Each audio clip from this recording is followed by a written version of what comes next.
All right, what's up, YouTube? This is BoxingWave. Let's talk Robert Helenius against Adam Kownacki 2, the rematch, which occurred the other night under the Deontay Wilder Tyson Fury 3 fight. All right, this rematch was from earlier last year. Robert Helenius actually shockingly beat Adam Kownacki. This is right before boxing shut down, right before the pandemic.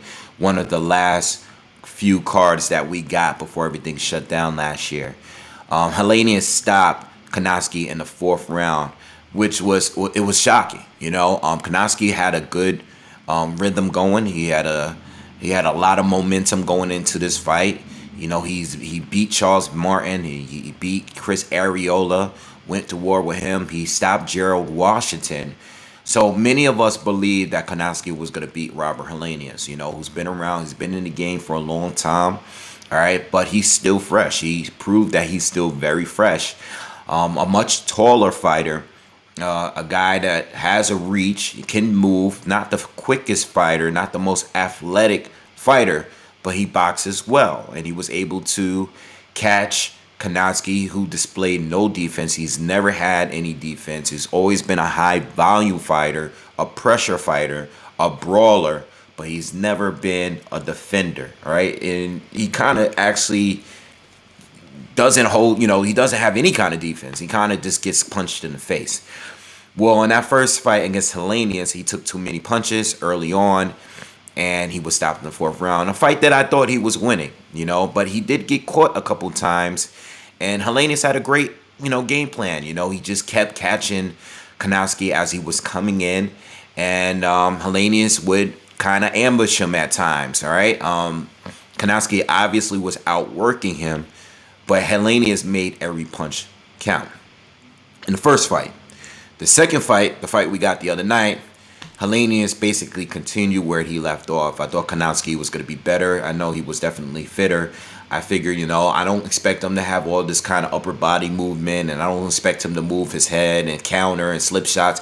I wasn't expecting that, but I was expecting him to come in with a guard, a tight, high guard. I would expect him to parry shots better, just be able to use that same pressure against Helenius and outwork Helenius, go to his body a little bit more, which he did. But, Helenius, he has his card, and Helenius did even better this time around, and he was winning every round up into the disqualification. Now, Kownacki did get hurt bad. By the first round, he was hurt bad. He barely survived the first round. He got knocked down at some point. I forget which round it was, but he did get dropped at some point. He was in trouble throughout the entire fight. And throughout the fight, he continuously kept throwing intentional low blows. Not accidental. They were very intentional. And he kept repeating it. They was extremely low. He got a warning earlier. The second time, it was very intentional. The ref took a point. And the third time he did it again. It was intentional again, and that's when the ref waved off the fight. Now, me personally, before that last round, I said, I think Kownacki is going to quit in this corner. I didn't think. I believe that it was either the sixth or the seventh round, or the fifth round where Kownacki got dominated. It was a round where Helenius had his best round, right? Kownacki went back to his corner. Both eyes, one of his eyes was already shut. The other eye was swollen badly. And I believe that eye that was swollen shut was from a broken orbital bone. So he has a broken orbital bone. He was taking a lot of damage. Helenius was landing everything that he was throwing at him. All right. And he was better this time. In fact, he was the guy that was commanding the fight from the first round. There was no point in this fight, unlike the first fight, there was no point in this fight where Kownacki was in control. Okay? He wasn't throwing as many punches. He was going to the body a lot, but it was ineffective. He didn't look like he had a lot of power, and it doesn't look like he was hurting Helenius at all. And, when the fight was stopped, I thought that Kownacki was going to quit in his corner the previous round. He didn't. He still came out. The doctors checked him. I thought he had enough, but he came out. But you know what? He didn't quit on a stool. He didn't get knocked out, but he still quit. He still quit because he already had a point taken, and I feel that he was looking for a way out. He was looking for a way out, and throwing low blows continuously was his way out. It's not like he was winning. He was outboxing. A lot of people kept bringing up Andrew Gallardo, who's a Polish fighter that, we know that he was notorious for the low blows in both of the Riddick Bowe fights, where he was disqualified as well. But, in this here, Kownacki was just losing, and he was frustrated, and it was intentional low blows. It was no point where, he was winning the fight. And I think it's just a different form of quitting.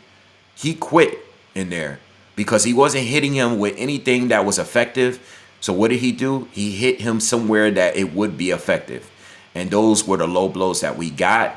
And Helenius complained. He went down the first low blow.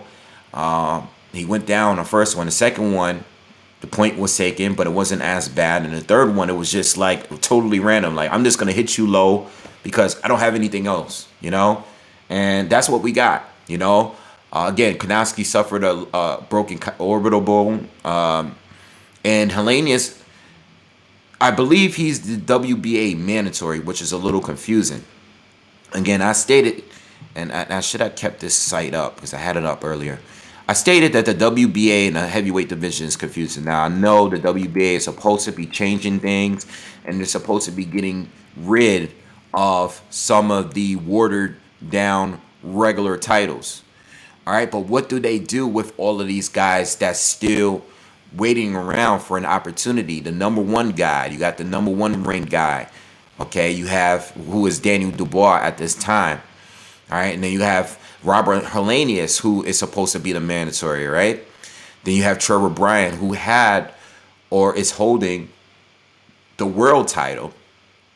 And then you have Manuel Charr that still has a title somewhere, somehow, some way.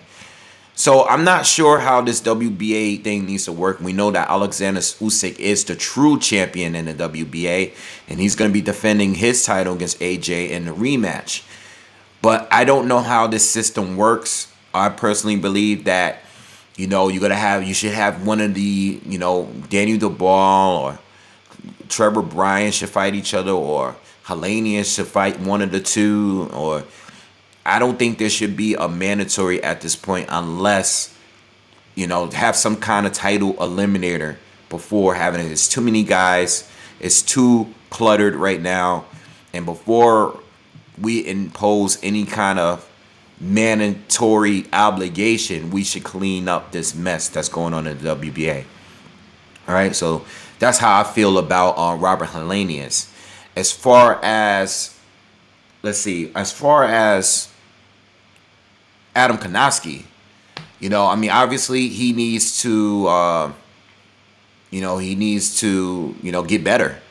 He has a broken orbital bone, and I think it's time to change something. I don't know who he's training with, but it was a very disgraceful display from him, just to go low continuously because you're losing a fight. He had nothing else to do, and he was down, and he just did what he had to do just to get disqualified.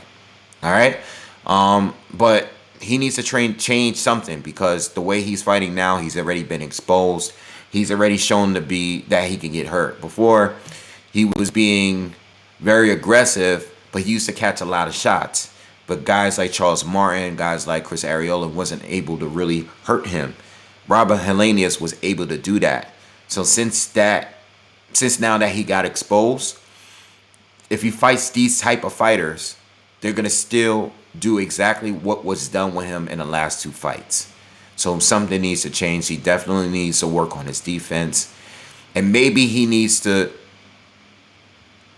make every punch count. Maybe not throw as many punches, but maybe sit down a little bit more on those shots. All right? Put a little more power into those shots instead of throwing so many of them. Improve on your defense and improve on your accuracy on your shots, your power on your shots. All right, and maybe that will be more beneficial. But the way he's doing things, something needs to change if he plans to, you know, fight at an elite level at this point. Just not too long ago, and I repeat it. I'm just gonna repeat what I said the other day. Not too long ago, people wanted to see a fight between him and Andy Ruiz, and even a Deontay Wilder. There was a time where there were talks where he might have been one of Wilder's like tune-up type of fights. So to go from that to getting stopped by Helenius twice is pretty hard hit. All right, so I don't know what his future is going to look like, but something needs to change. All right, so listen, that's my video. That's my stance on that, and I'll see you guys on the next one. Peace.